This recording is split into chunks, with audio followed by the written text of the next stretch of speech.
Hello and welcome. Let's continue 12th Physics, chapter number 7, Wave Optics from HSC textbook. In the last lecture, we have finished up to the polarization, what is exactly meant by the polarization, and how the action of polarizer is there, which helps in the polarization process. ये हमने last time देखा था. अभी हम अगले topic पर जा रहे हैं. That is on page number 167. Polarization by reflection. Well, sometimes this is also called as Brewster's law. Brewster's law. This is sometimes also referred to as Brewster's law. देखते हैं यहाँ पे क्या दिया है. Let us say कि this is let's say this is a glass surface.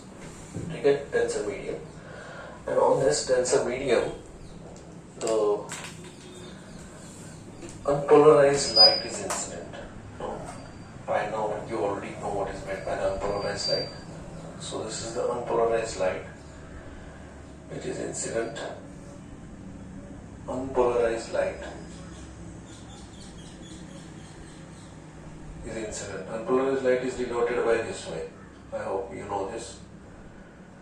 ये है unpolarized light. ठीक है, this is the incident on this. Okay, and अब यहाँ पे क्या होता है? Part of this light is reflected and part of this light is refracted. So let me show it like this. Part of this light is reflected. Reflected part. And part of this light is refracted like this. ये refract हो चुका है. ठीक है? तो इसमें से if this angle of incidence is I, if this angle of incidence is equal to a particular angle, it is equal to a particular angle at certain angle, which is called as theta p या theta p बोलते हैं उसको. Okay, at that particular angle, theta p या theta p, this is nothing but theta p. अब ये जो reflected light है उसका भी angle उतना ही होगा theta p. At this particular angle, what happens? The reflected ray and the refracted ray,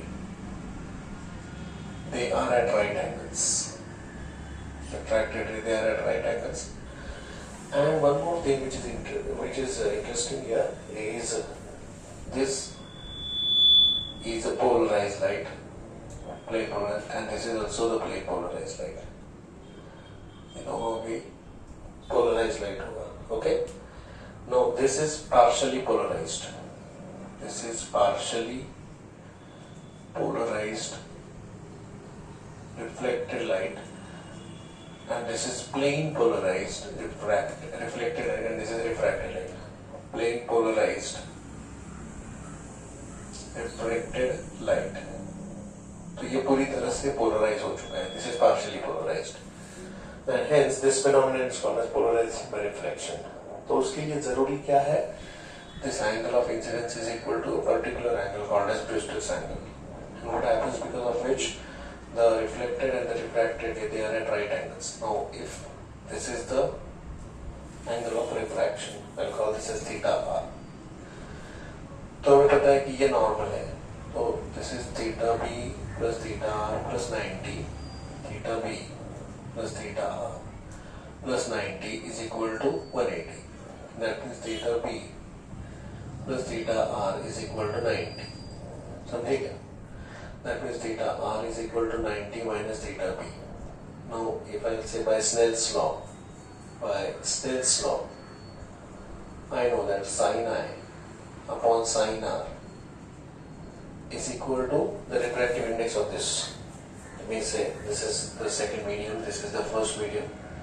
So इसका refractive index absolute is n2, इसका n1 है, तो this is nothing but n2 upon n1. So this will become n2 upon n1. Now sin I, what is the angle of incidence is theta b.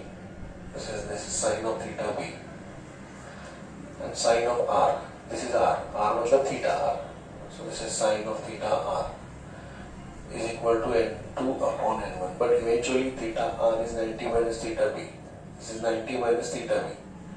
And sin of 90 minus theta b is cos So this is sine of theta b upon cos of theta b is equal to n2 upon n1. मतलब this is tan of theta b. This is called as tan of theta b is equal to n2 upon n1. Or what is theta b is equal to tan inverse of n2 upon n1. Well, this is the Brewster's law. We call this as Brewster's law. So this phenomenon of polarization by reflection is used to cut the glare of the reflecting surfaces using special sunglasses. तो उसमें ये use किया जाता है. Okay. And ये जो section है उसके लास्ट में दिया है, देखो आप उसको अंडरलाइन कर लीजिएगा. This phenomenon of polarization by reflection works only for non-metallic surfaces. MCQs में ऐसे कुछ चीजें पूछी जा सकती है. This works only for the non-metallic surfaces. Okay. आप उसको अंडरलाइन कर लीजिएगा. और ऊपर इस फॉर्मूले के नीचे, फॉर्मूला जहाँ पर लिखा है बुक में, टेक्स्ट बुक में, उसके नीचे देखिए, the phenomenon of polarization by reflection is used to cut out glare from the reflecting surfaces using special sunglasses. तो sunglasses जो polarizing वाले होते हैं, polarizer, उसमें यही टेक्निक यूज किया जाता है for the polarization. Is that clear to you all? Please check and take the screenshot, please. Okay? Okay. अगला टॉपिक है 7.7.2 section polarization by scattering on page number 168. इसके ऊपर शायद आपको शॉर्ट नोट ऐसा कुछ पूछा जा सकता है. इसमें कोई डेरिवेशन तो है नहीं, ठीक है.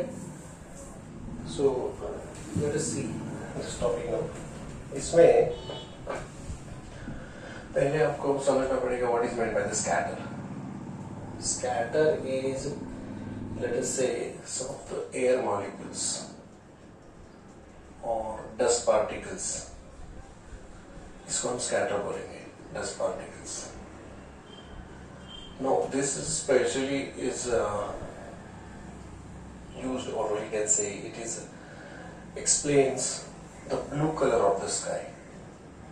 Blue color of the sky. कि स्काई जो होता है वो ब्लू अपने को क्यों दिखता है, ये आपको यहाँ से पता चलेगा या इससे पता चल सकता है. ठीक है. अब इसके लिए अपने को रिलेस लॉ भी सीखना पड़ेगा, जो कि अपने सिलेबस में नहीं दिया है. ठीक है. जैसे मैं स्कैटरिंग के बारे में बताया उन्होंने, लेकिन Rayleigh's law is not given here in this. Well, let's talk about first of all what is meant by scatter. Scatter मतलब जो एटमॉस्फेयर में एयर मॉलिक्यूल्स या डस्ट पार्टिकल्स होते हैं, स्पेशली दोज जिनका size is of the order of wavelength of light. Wavelength of light. और इसमें आता है ब्लू लाइट. ब्लू लाइट जो होता है, ब्लू कलर जो होता है, it scatters the most actually. ठीक है. तो वो लाइट जिसका wavelength is of the order of size of the air molecule. Is of the order of size of the air molecule. ये बहुत इंपॉर्टेंट कंडीशन है उसके लिए. ऐसा जब होता है तो उसमें स्कैटरिंग हो जाता है. अब स्कैटरिंग मतलब एग्जैक्टली स्कैटरिंग से पोलराइजेशन कैसा हो जाता है आप समझते, अभी हम समझते हैं. Try to understand it. That means say that this is x axis, y axis and z axis. x, y and z. ठीक है. तो डायग्राम यहाँ पे नहीं दिया, but we will try to understand it by the diagram. And यहाँ पर origin के यहाँ पर है ये जो डस्ट पार्टिकल या एयर मॉलिक्यूल, जिसे हम कहेंगे स्कैटर. अब देखिए, the light is travelling along the z axis. z axis से लाइट ट्रैवल करते आ रहा है. This is the unpolarised light. This is unpolarised light. Unpolarised light. वो लाइट ट्रैवल करते आ रहा है. ठीक है. वो जैसे ही स्कैटर के ऊपर हिट करेगा, this light will get divided into two parts. ठीक है. This light will get divided into two parts. अब यहां अगर ऑब्जर्वर उसको ऐसा देख रहा है तो उसको कैसा दिखेगा? लाइट जो आएगा वो लाइट इस प्रकार आ रहा है. मतलब उसका जो प्लेन ऑफ ऑसिलेशन है it is parallel to y axis. It is parallel to y axis. इस तरह का लाइट उसको पोलराइज्ड लाइट मिलेगा. This is the polarised light. ठीक है. और अगर ऑब्जर्वर उसको देखता है अलोंग y एक्सिस, यहाँ से ऑब्जर्वर उसको देखता है, तो उसको जो लाइट दिखेगा या मिलेगा वो पैरेलल टू x एक्सिस होगा. This light is parallel to x axis. समझ में आ रहा है क्या? इस तरह से ये पोलराइज्ड लाइट मिलेगा आपने. This is the polarised light. Is that clear? ठीक है. तो इस तरीके से unpolarised light gets divided into two polarised light rays, one traveling along x direction, other traveling along y direction, and this is called as polarization by scattering. Is that okay? So these two are at right angles. ये एक दूसरे को mutually right angles पर होते हैं. Unpolarized ray of light and polarized rays are also they are at right angles to each other. Is that clear to you? और sky में जो blue colour of the sky जो होता है वो इस वजह से होता है. अब इसमें और एक चीज होती है रिलेस क्राइटेरिया. रिलेस क्राइटेरिया जो हम आगे जाके देखेंगे. ये रिलेस क्राइटेरिया क्या रोल प्ले करता है blue colour of the light के लिए. ठीक है. तो ये हम आगे जाके देखने वाले कि ब्लू कलर ऑफ लाइट मैं आपको तुरंत बता देता हूँ. Amount of scattering. रिलेस criteria says amount of scattering is inversely proportional to the fourth power of its wavelength. Fourth power of its wavelength. ठीक है. तो अगर हम यहां पर देखें कि लैम्बडा फॉर रेड कलर, अगर ये जो विबज्योर होता है, VIBGYOR, if I am talking about VIBGYOR, ठीक है, तो इस विबज्योर के अंदर the red colour is at one extreme end यहाँ पर वायलेट इंडिगो बोलते हैं, but this is actually blue के ही शेड होते हैं. ठीक है. तो दूसरे एंड पर हम ब्लू कलर पकड़ के चलते हैं. Blue colour. Okay. If I compare lambda for red colour and lambda for blue colour, lambda for red colour and lambda for blue colour, तो lambda for red colour is almost twice lambda for blue color. Twice lambda for blue color. Is that clear? ठीक है. तो इसका मतलब है amount of scattering अगर हम देखें, amount of scattering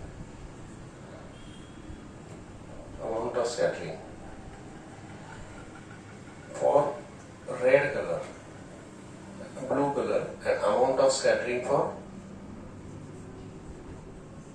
red colour अगर हम देखें तो this is equal to some constant into 1 upon lambda for blue rays to 4.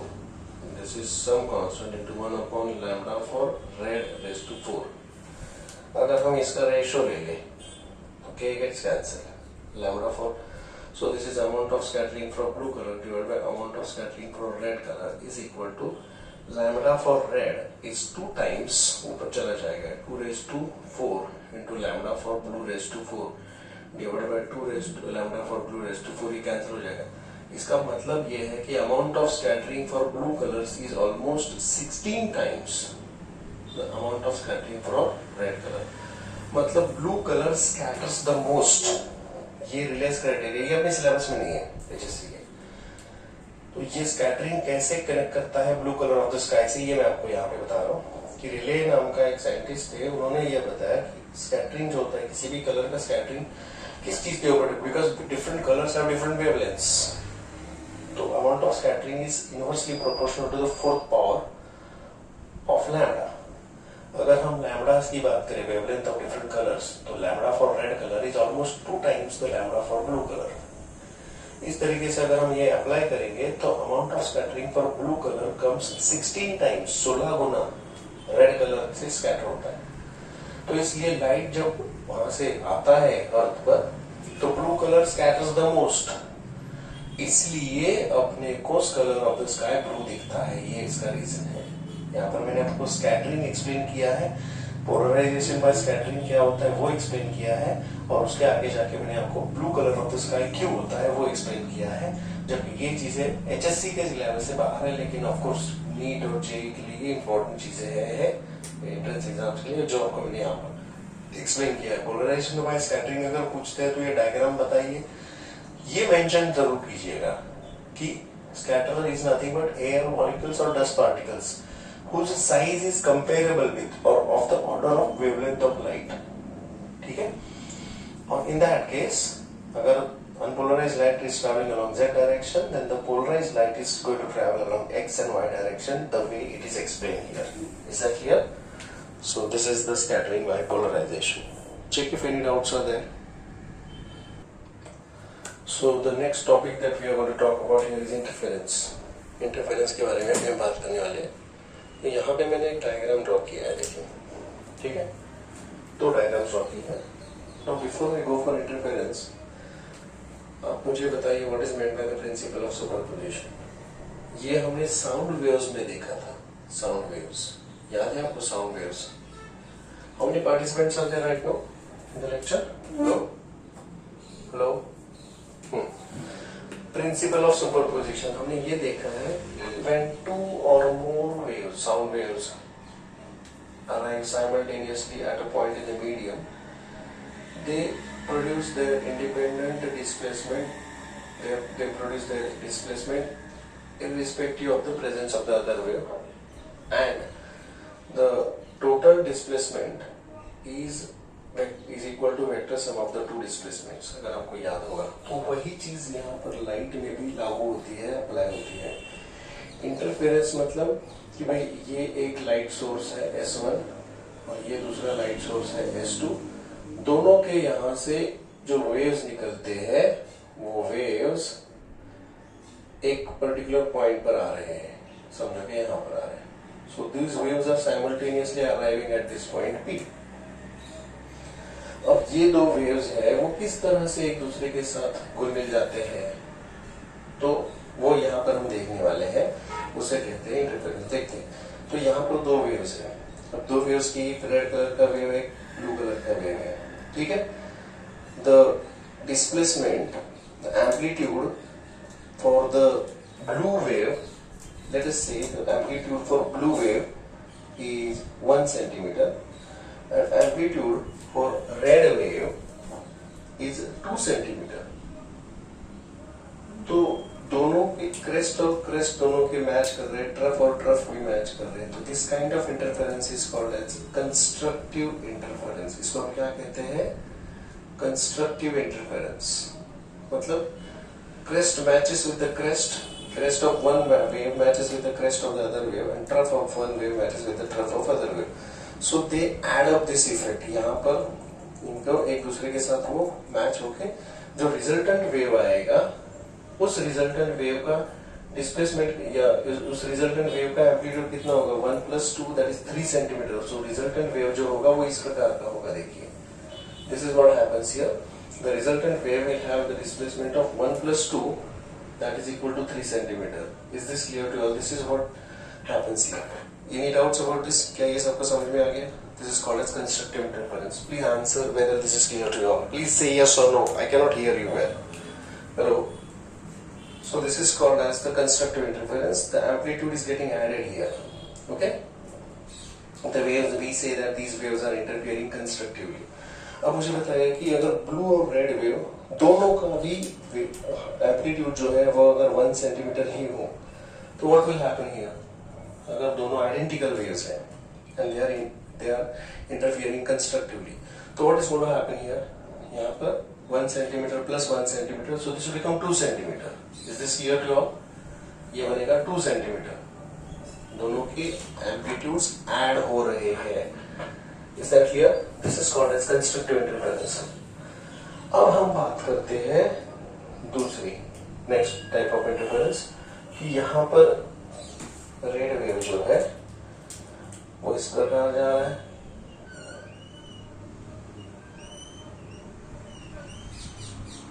इस तरह से। ब्लू वेव जो है